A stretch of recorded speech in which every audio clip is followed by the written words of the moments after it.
Giêsu vì trong ngày đã mình thấy nhé kia ta lắng nghe Giêsu có gì mà hình ông đi lễ bộ đi qua vô bị chuồn xì hùng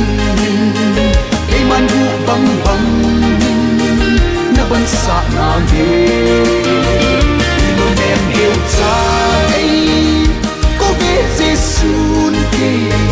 ít chỉ công đã ôn đêm chưa ta sang tay kinh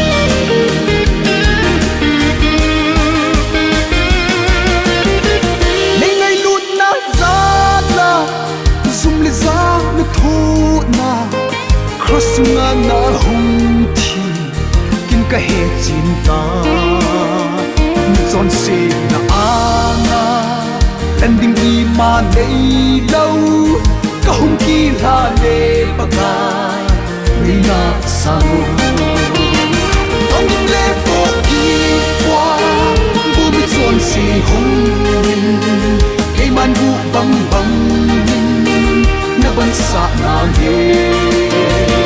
luôn em hiểu ra ấy có biết Giêsu kia ít chỉ công đã ôn đêm chưa cả sang tay kinh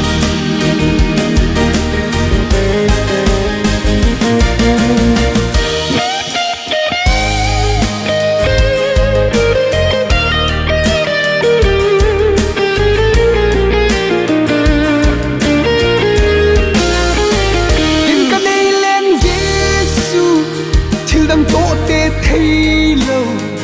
cặp hai bôi lấy xe thì họ tuân hệ tình hình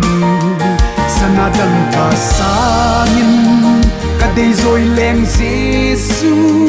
cả kipa na lê cả lùng